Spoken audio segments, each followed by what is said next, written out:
오늘 하나님 말씀은 마가복음 1장 1절부터 8절까지 말씀입니다. 마가복음 1장 1절부터 8절까지 말씀. 하나님의 아들 예수 그리스도의 복음의 시작이라.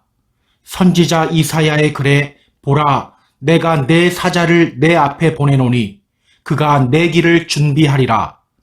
광야에 외치는 자의 소리가 있어 이르되 너희는 주의 길을 준비하라. 그의 오실 길을 곧게 하라. 기록된 것과 같이 세례 요한이 광야에 이르러 죄 사함을 받게 하는 회개의 세례를 전파하니 온 유대 지방과 예루살렘 사람이 다 나와 자기 죄를 자복하고 요단강에서 그에게 세례를 받더라. 요한은 낙타털 옷을 입고 허리에 가죽띠를 띠고 메뚜기와 석청을 먹더라.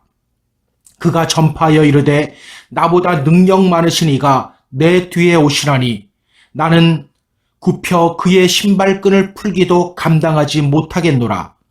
나는 너희에게 물로 세례를 베풀었거니와 그는 너희에게 성령으로 세례를 베푸시리라. 아멘.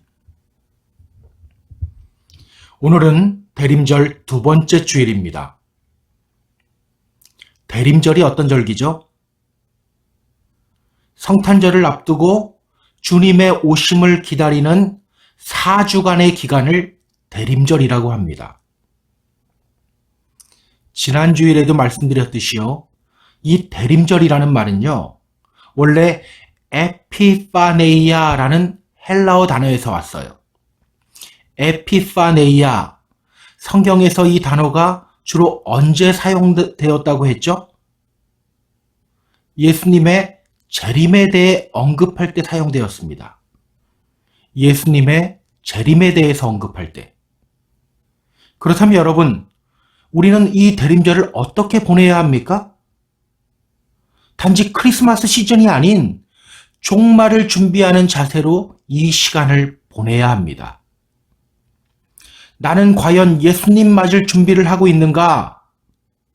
스스로에게 이 질문을 던지며 자신을 점검하고 다시 오시는 주님께 우리의 시선을 두어야 합니다. 사도 요한은요, 요한계시록을 마무리 지으면서 이렇게 외쳐요. 아멘, 주 예수여 오시옵소서. 주 예수여 오시옵소서. 초대교회 성도들 역시 모일 때마다 이렇게 외쳤어요. 마라나타, 주님이 오십니다. 주 예수여 오시옵소서. 이런 자세가 바로 믿음의 성도들이 가져야 할 자세입니다. 이러한 자세를 견지할 때 우리는 고난 속에서도 믿음이 흐트러지지 않는 온전한 믿음의 성도가 됩니다. 지난 주일 우리는 기다림 첫 번째 시간을 가지며 깨어있기를 결단했어요. 믿음의 성도들은 왜 깨어 있어야 합니까?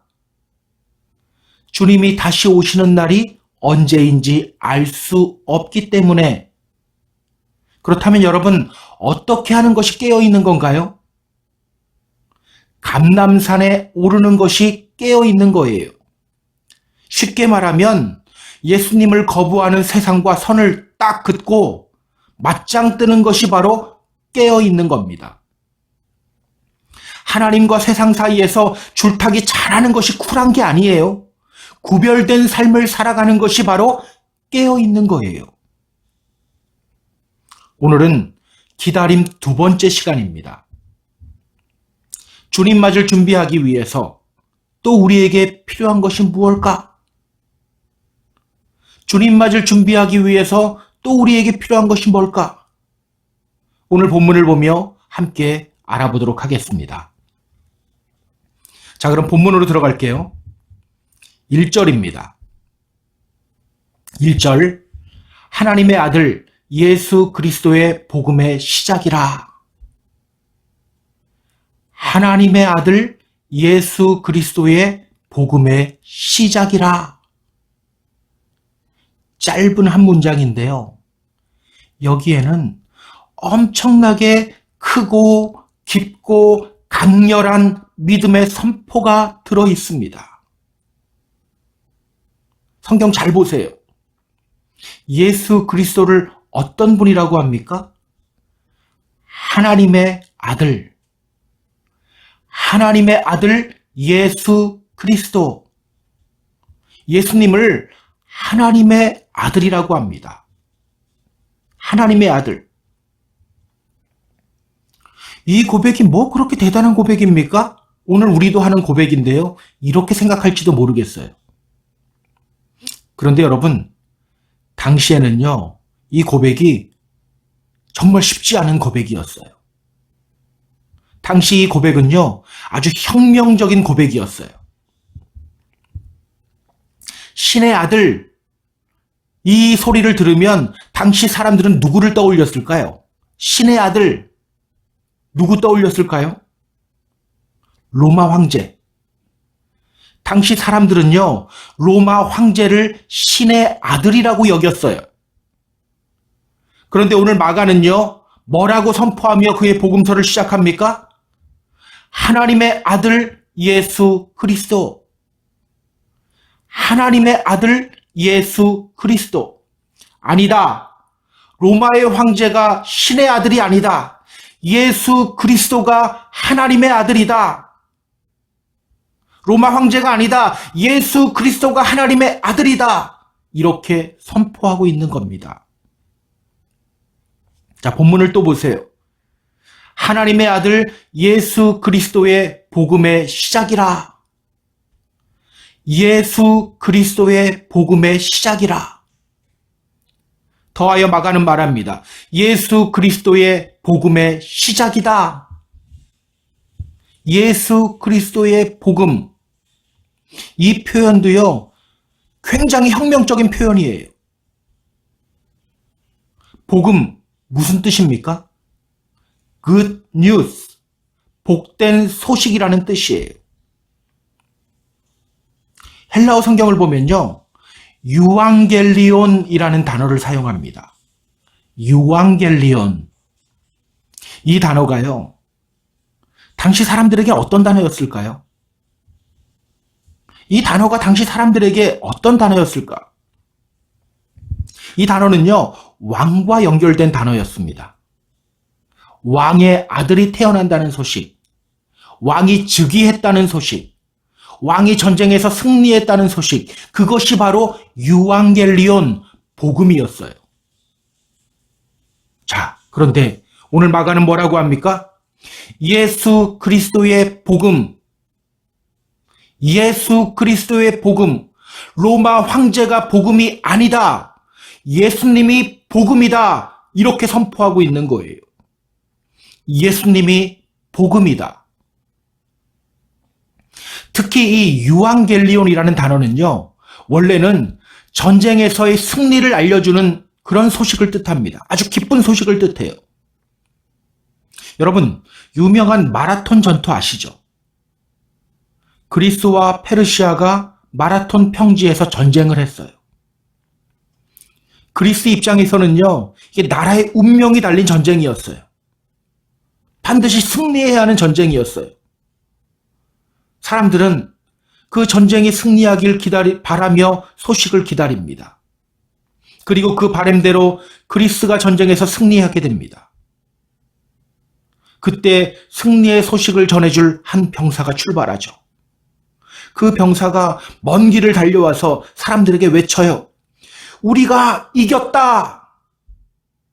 우리가 이겼다! 이 소식이 바로 유앙겔리온 복음이었어요. 우리가 이겼다라는 이 승리의 소식 들었을 때 사람들이 어떻게 반응했을까요? 아마 기쁨의 함성을 지르며 서로 얼싸안고 막 기뻐하며 뛰었을 거예요. 그렇게 큰 기쁨을 주는 승리의 소식, 그것이 바로 유앙겔리온 복음이었어요. 그러니까 여러분, 마가는요, 마가복음을 시작하며 이렇게 선포하고 있는 겁니다. 당신들 로마 황제가 신의 아들이라고 생각하지? 아니야. 로마 황제가 신의 아들이 아니야. 예수님이 바로 하나님의 아들이야. 로마 황제가 복음이 아니야. 예수 그리스도가 복음이야. 그 승리의 소식이 이제 시작됩니다. 바로 이렇게 선포하고 있는 거예요. 너무 감동적이지 않습니까? 너무 감동적이에요. 여러분, 이 믿음의 선포가 감동적인 이유가 있어요. 당시 로마의 황제 누구였는지 아세요? 우리가 잘 알고 있는 사람이에요. 바로 네로입니다. 마가복음은요, AD 65년경에 쓰여진 책입니다. AD 64년, 그러니까 마가복음이 쓰여지기 1년 전 로마에 아주 큰 사건이 있었어요. 그게 뭘까요? 로마 대화재입니다. 이게 얼마나 큰 불이었냐면요. 로마의 역사가인 타키투스라는 사람이 그때의 상황을 이렇게 기록해요.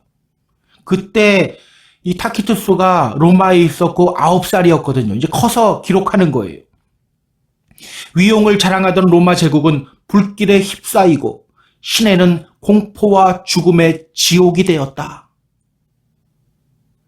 세계 역사적으로도 세계 3대 화재 사건이 있었죠. 그 첫 번째가 바로 로마 대화재예요. 이렇게 로마의 불이 나자 당시 로마 황제였던 네로가 했던 일이 있어요.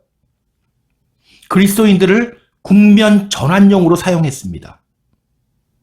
그 화재의 원인을 그리스도인들에게로 돌리고 그리스도인들을 핍박하기 시작했어요. 예전에 일본도 이렇게 했던 적이 있었죠. 1923년 관동 대지진이 일어났을 때 일본 정부는요, 어수선한 사회적 분위기를 잡기 위해 조선인들을 타겟으로 삼았어요. 조선인들이 일본에 지진이 일어나게 해달라고 저주 퍼부었다. 조선인들이 우물에 독을 풀었다. 그렇게 모든 책임을 조선 사람들에게로 돌렸습니다. 결국 사람들은 이리저리 날뛰며 조선 사람들을 찾아다녀요. 조선 사람들을 죽이는데 열중하기 시작해요. 그렇게 하느라 정부 비판하지 않아요. 억울한 건 당시 조선 사람들이죠. 수많은 사람들이 억울하게 죽음을 당했어요. 길거리에서 영문도 없이 매에 맞고 창에 찔리고 그러며 죽어갔어요. 네로가 했던 일이 바로 그런 일이었습니다. 로마의 화재가 일어나자 민심이 흔들리기 시작했고 네로는 화재의 책임을 그리스도인들에게로 돌리며 민심을 수습하려고 했습니다. 그 결과 수많은 그리스도인들이 죽음을 당했어요. 당시 로마에 거주하던 기독교인들 수가요, 약 3,000명 정도예요. 그 가운데 10%가 죽어나갔어요. 여러분, 이때 남아있는 성도들의 마음이 어땠을까요? 같이 신앙생활하던 사람들이 예수 믿는다는 이유 때문에 죽었어요. 두려웠을까요? 두렵지 않았을까요? 당연히 두려웠죠. 두려워하지 말아야지 이러면서도 두려움이 밀려왔을 거예요. 믿음이 흔들렸을까요? 흔들리지 않았을까요? 당연히 흔들리죠. 내 믿음 이래도 흔들리면 안 되지 하면서도 두려움으로 인해 믿음이 흔들리기 시작했을 거예요. 그때 마가가 외치는 겁니다. 로마의 황제 네로가 신의 아들이 아니다. 예수님이 바로 하나님의 아들이다. 예수님이 복음이다. 예수님이 우리에게 승리를 가져다 준다. 너무 감동적인 믿음의 선포 아닙니까? 저는 오늘 우리들에게도 이런 믿음의 선포가 있어야 한다고 생각합니다. 예수님을 거부하는 이 세상 속에서 예수님을 주님으로 인정하며 예수님을 복음으로 인정할 수 있어야 합니다. 나를 압도하는 고난이 올 때 그 속에서도 예수님이 복음임을 인정하며 주님의 승리를 선포할 수 있어야 합니다. 그 사람이 바로 예수님 맞을 준비를 하며 종말을 살아가는 믿음의 성도의 모습입니다. 오늘 우리는 어떤가요? 고난 속에서도 주님 바라보고 있습니까? 고난을 통해 승리로 인도하시는 우리 주님을 바라보고 있습니까? 기억하세요. 우리 기독교는요, 영광과 승리만을 강조하지 않습니다. 고난을 통한 영광과 승리를 강조합니다. 고난을 통한 영광, 고난을 통한 승리. 제가 재밌는 거 하나 보여드릴게요. 우리가 1절에서 확인했듯이 마가복음은 예수님이 하나님의 아들이며 승리를 전하는 복음이라고 선포하며 시작합니다. 자, 그럼 마가복음 15장 39절 한번 보세요. 마가복음 15장 39절. 거의 끝부분이죠. 예수를 향하여 섰던 백부장이 그렇게 숨지심을 보고 이르되 이 사람은 진실로 하나님의 아들이었도다 하더라. 예수님이 십자가 위에서 돌아가셨을 때 로마의 백부장이 어떤 고백을 합니까? 이 사람은 진실로 하나님의 아들이었다.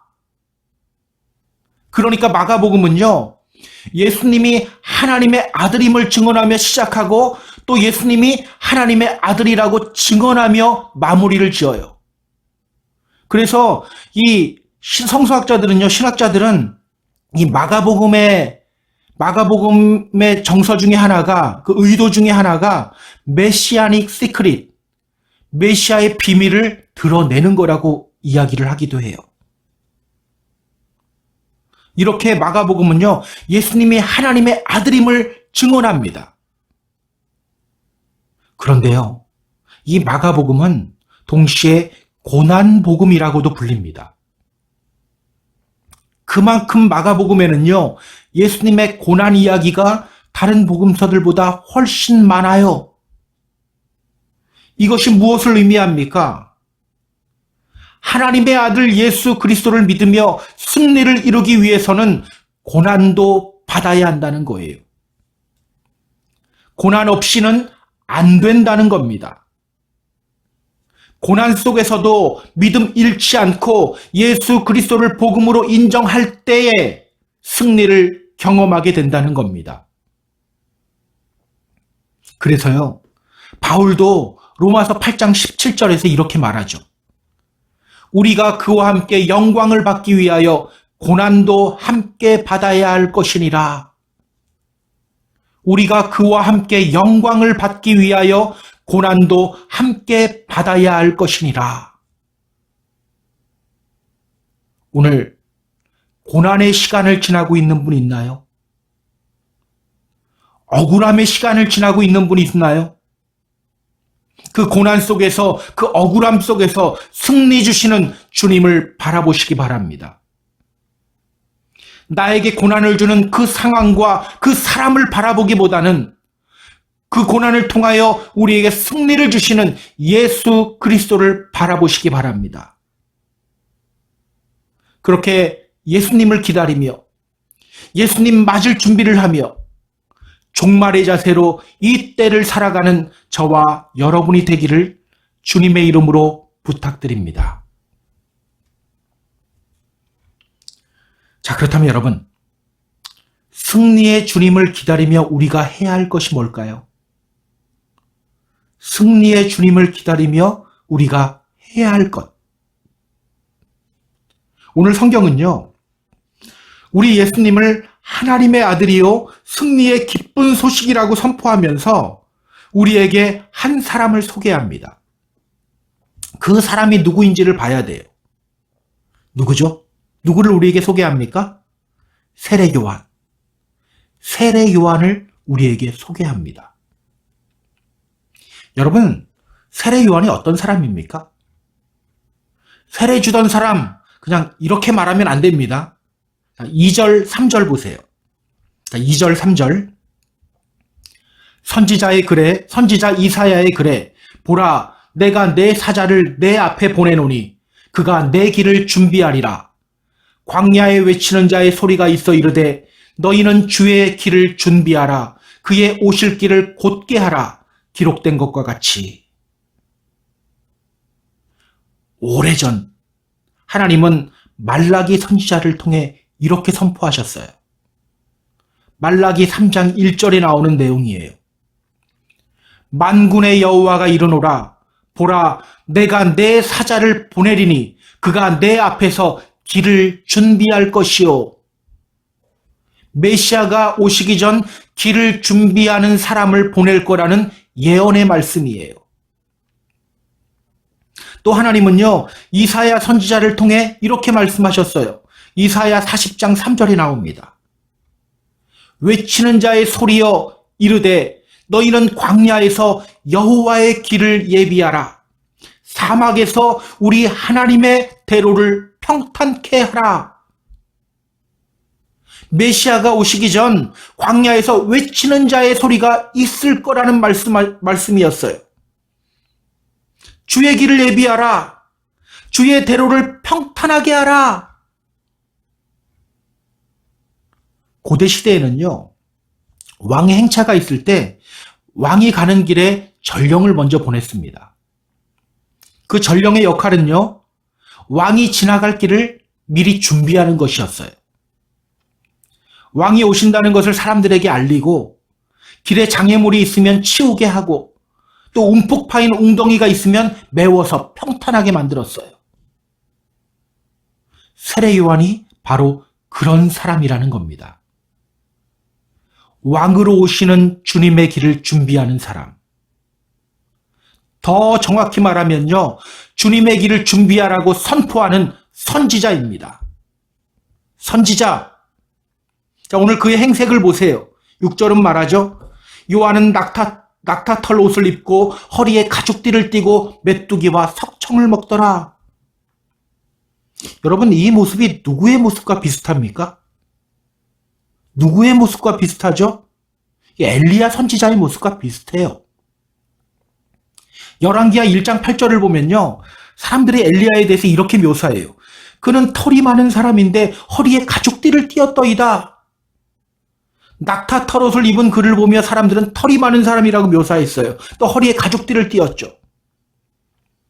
스가랴 13장 4절을 보면 알게 되는데요, 이러한 행색이 바로 선지자들에게 공통적으로 나타나는 모습이었어요.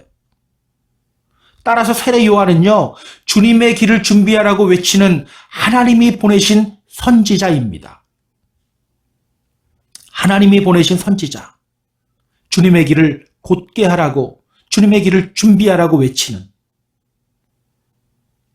여러분, 왜 마가는 예수님이 어떤 분인지를 소개한 후 곧바로 세례 요한을 우리에게 소개하는 걸까요?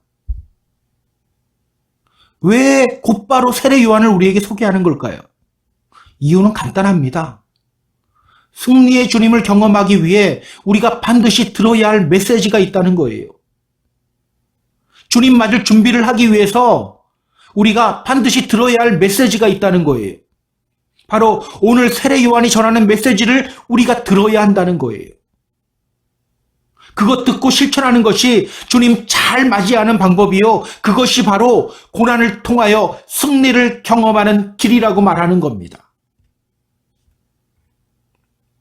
자, 그렇다면 여러분, 우리 세례 요한의 메시지를 같이 확인해 볼까요? 4절 보시기 바랍니다. 자, 4절 같이 읽습니다. 세례 요한이 광야에 이르러 죄 사함을 받게 하는 회개의 세례를 전파하니. 주님의 길을 준비하면서 세례 요한이 전파한 것이 무엇이었죠? 죄 사함을 받게 하는 회개의 세례를 전파하니. 세례 요한은요, 광야에서 이렇게 외쳤어요. 회개하라, 천국이 가까웠느니라. 회개하라, 천국이 가까웠느니라. 그렇다면 여러분, 오늘 우리가 실천해야 할 것이 무엇입니까? 회개, 바로 회개입니다. 기억하세요. 이 믿음의 길 걸어가면서 우리가 끊임없이 해야 할 것이 바로 회개해요. 회개입니다. 언제까지? 죽을 때까지. 여러분, 회개가 뭡니까? 회개가 뭐죠? 메타노에오라는 단어예요. 메타노에오. 이 단어는요, to change one's mind. 즉, 마음과 생각을 바꾸는 것을 의미합니다. 죄의 자리에서 하나님 울타리 안으로 장소를 바꾸는 것을 의미해요. 죄가 뭡니까? 성경은 죄가 우리와 하나님 사이를 가로막는다고 하잖아요. 그 죄가 구체적으로 뭐죠? 하마르티아. 이 단어는요, to miss the mark. 즉, 화살이 관역에서 벗어난 상태를 의미하는 단어입니다. 따라서 죄라는 것은요, alienation from God. 하나님으로부터 멀어져 있는 상태, 하나님으로부터 떨어져 있는 상태가 바로 죄예요. 있어야 할 자리에 있지 않는 것이 바로 죄예요. 우리는 죄를 생각할 때 자꾸 도둑질이나 미움, 다툼 같은 이런 것들을 생각하는데요. 그것은 정확히 말하면 죄의 열매들입니다. 하나님으로부터 멀어져 있기 때문에 자연스럽게 맺히는 열매들이에요. 그래서 여러분, 우리가 다른 사람 미워하면서도 막 험담하면서도 저는 주님 사랑합니다 이렇게 말하면 그 이상한 겁니다. 정말 이상한 거예요. 정말 주님을 사랑하며 주님 안에 거하면요, 자연스럽게 그런 죄의 열매가 사라지게 돼요. 성령의 열매가 맺히게 되겠죠. 그런데 다른 사람 미워하면서도 저는 주님 사랑합니다 이렇게 말한다? 둘 중에 하나죠. 주님 사랑한다고 착각하는 것이거나 아니면 거짓말하는 거예요. 기억하세요. 주님과 멀리 떨어져 있는 자리에서 돌이켜서 다시 주님 안으로 들어가는 것이 회개입니다. 다시 주님의 울타리 안으로 들어가는 것이 회개입니다. 양이 자기 주인의 음성을 듣고 따라가듯이 자기 목자 되신 주님의 음성 듣고 따라가는 것이 회개입니다. 그래서 여러분, 참된 회개는요, 하나님, 제가 오늘도 다른 사람 미워했습니다. 용서해 주세요. 이렇게 눈물 흘린다고 되는 것이 아니에요. 다음부터는 제가 이런 일을 다시는 하지 않겠습니다. 이렇게 결심한다고 되는 것도 아닙니다. 다시 주님 안으로 들어갈 때에 참된 회개가 이루어지게 됩니다. 다시 주님의 사랑을 느끼며 주님과의 친밀한 관계 속으로 들어갈 때에 진짜 회개가 이루어지게 되는 거예요. 자, 그렇다면 여러분, 참된 회개는 주님과의 친밀한 관계 회복인데 어떻게 할 때 그 관계 회복이 이루어질까요? 어떻게 할 때 그 관계 회복이 이루어질까? 자, 5절 보세요. 온 유대 지방과 예루살렘 사람이 다 나아가 자기 죄를 자복하고 요단강에서 그에게 세례를 받더라. 자, 그리고 7절, 8절 보시기 바랍니다. 그가 전파하여 이르되 나보다 능력 많으신 이가 내 뒤에 오시나니 나는 굽혀 그의 신발끈을 풀기도 감당하지 못하겠노라. 나는 너희에게 물로 세례를 베풀었거니와 그는 너희에게 성령으로 세례를 베푸시리라. 세례 요한이 회개의 세례를 전파하자 많은 사람들이 몰려와요. 많은 사람들이 요단강에 와서 자신의 죄를 뉘우치며 회개의 세례를 받아요. 그 장면 한번 상상해 보세요. 막 눈물 흘리면서 막 회개하고 있었던 거예요. 그런데 그때 그렇게 자기의 죄를 자복하며 세례받는 사람들을 향해 세례 요한이 이렇게 외치죠. 나보다 능력 많으신 이가 내 뒤에 오신다. 나는 너희에게 물로 세례를 베풀지만 그는 너희에게 성령으로 세례를 베풀 것이다. 여러분, 진정한 회개는 어떻게 이루어진다는 거예요? 그냥 뉘우치며 자복한다고 되는 것이 아니라는 거예요. 예수님이 주시는 성령으로 세례를 받을 때 하나님과의 진정한 관계가 회복되고 그때 진정한 회개가 이루어지게 된다는 겁니다. 기억하세요. 진정한 회개는 성령 세례를 받을 때 이루어집니다. 성령 세례를 받을 때 이루어져요. 이것을 바울은요, 로마서에서는 이렇게 표현하죠. 육신을 따라 살지 말고 영을 따라 살아라. 영을 따라 살아라. 여기서 영은요, 성령을 의미해요. 성령의 또 다른 이름이 뭡니까? 예수의 영, 그리스도의 영이라고 하죠. 그 성령님이 우리 안에서 끊임없이 함께 계시며 말씀하셔요. 그 음성에 민감하게 반응하고 그 말씀에 순종할 때 진정한 회개가 이루어진다는 거예요. 그냥 굳건히 결심한다고 되는 것이 아니라 성령을 따라 살 때 진정한 회개가 이루어진다는 겁니다. 성령을 따라 살아갈 때. 성령을 따라 살아갈 때.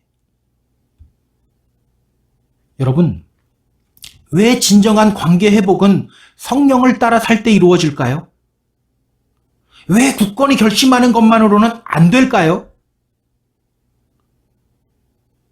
요즘 우리가 새벽에 보고 있는 로마서 말씀에 그 답이 나와요.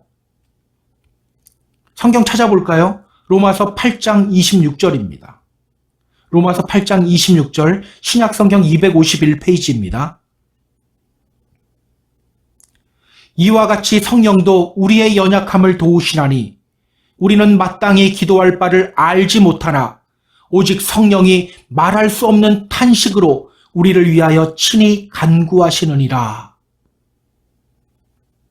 우리가 어떤 존재입니까? 매우 연약한 존재예요. 어느 정도로 연약한 존재입니까? 무엇을 기도해야 할지도 알지 못하는 존재예요. 제가 새벽에 이 질문을 던졌었어요. 여러분은 무엇을 기도해야 할지 정도는 알고 있습니까? 무엇을 기도해야 할지 정도는 알고 있나요? 알고 있는 것 같으세요?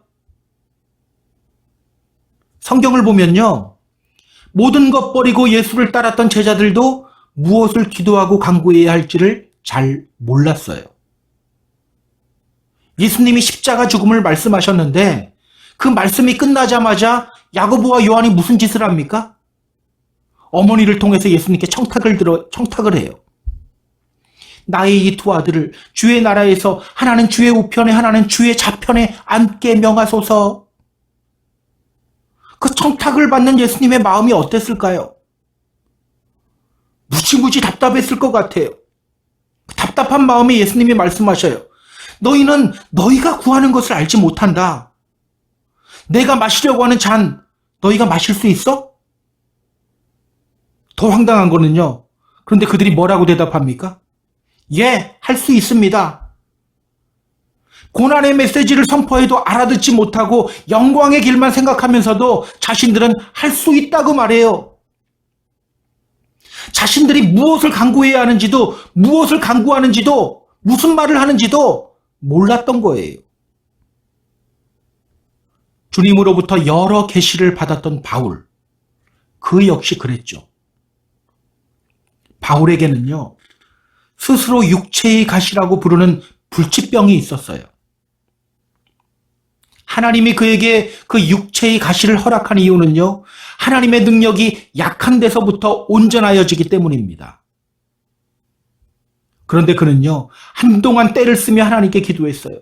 하나님, 저에게 있는 이 육체의 가시를 제거해 주세요. 이것 때문에 복음 전파 잘 안 되잖아요. 빨리 제거해 주세요. 어쩌다 한번 그렇게 기도한 게 아니에요. 3번이나 열심히 기도를 했어요. 이렇게 제자들도 그랬고요. 사도 바울도요, 무엇을 기도해야 할지 잘 몰랐어요. 이것이 바로 우리 인간이라는 존재입니다. 우리는요, 사실 무엇을 구해야 할지도 잘 모르는 존재예요. 돌이 떡인 줄 알고 돌을 달라고 기도하기도 하고요. 뱀이 생선인지 알고 뱀을 달라고 기도하기도 해요. 죄를 짓고도 자신이 죄를 지었는지 모르고 고개 뻣뻣이 들고 있기도 합니다. 그래서 우리는 성령 세례 받아야 하는 겁니다. 성령님이 어떤 일을 하십니까? 오직 성령이 말할 수 없는 탄식으로 우리를 위하여 친히 간구하시느니라. 우리가 돌이 떡인 줄 알고 돌을 구할 때 성령님이 성부 하나님께 간구하는 거예요. 하나님, 아무개가 돌이 떡인 줄 알고 돌을 구하고 있습니다. 돌 주시면 안 됩니다. 떡을 주셔야 됩니다. 지금 뱀을 구하고 있어요. 뱀 주시면 큰일 납니다. 생선 주셔야 됩니다. 이렇게 우리가 잘못 기도할 때마다 성령님이 우리 안에서 탄식하며 우리를 위하여 온전한 것을 간구하시는 거예요. 새벽에도 말씀드렸는데요. 주중에 이 말씀을 묵상하다가 울컥했어요. 갑자기 이런 생각이 들었어요. 지금 내가 이 자리에 있는 것도 성령님의 도우심 때문이었구나. 지금 내가 이 자리에 있는 것도 성령님의 도우심 때문이었다. 그동안 제가 잘못 구했던 것이 얼마나 많았는지 몰라요. 물론 지금도 그러고 있어요. 또 기도하고 간구해야 할 때 기도하지 않고 간구하지 않을 때가 얼마나 많았는지 몰라요. 심지어는요, 이렇게 기도할 때도 있었어요. 하나님, 저 인간 좀 혼내주세요. 우리 하나님 공의로우신 하나님이잖아요. 하나님의 그 기도 그냥 들으셨으면 이거 정말 큰일 났을 거예요. 하지만 성령님이 나의 기도를 틀어서 온전한 것을 하나님께 간구하고 있었던 거예요. 그렇게 나를 온전한 길로 인도하고 계셨던 겁니다. 잘못된 것을 구할 때도 있었는데 성령님이 그 기도를 틀어서 하나님의 제단에 올라가는 향기로운 향으로 바꿔주신 거예요. 기억하세요. 우리가 주님을 믿음으로 고백하는 그 순간 성령님이 우리 안에 임재하십니다. 그 성령님이 우리를 도우시며 우리를 구원의 길로 인도하고 계십니다. 육신을 따라 살며 성령님을 소멸하지 마시기 바랍니다. 영을 따라 살아가시기 바랍니다. 그렇게 참된 회개를 실천하며 주님의 날 구원받기 합당한 사람으로 다듬어지는 저와 여러분이 다 되었으면 좋겠어요. 자, 이제 말씀을 정리할게요.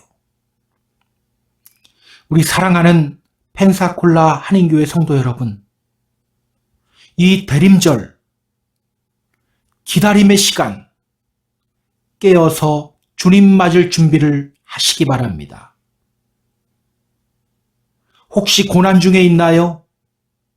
억울함 중에 있나요? 그 고난을 통해 영광과 승리의 길로 인도되어진다는 사실을 깨닫고 고난 속에서도 주님 바라보시기 바랍니다. 그 고난을 통하여 승리를 가져다 주시는 주님을 바라보시기 바랍니다. 오늘 혹시 육신을 따라 살고 있지는 않나요? 내 기분대로 상황을 따라 살고 있지는 않나요? 성령님께 민감하게 반응하며 영을 따라 살아가시기 바랍니다.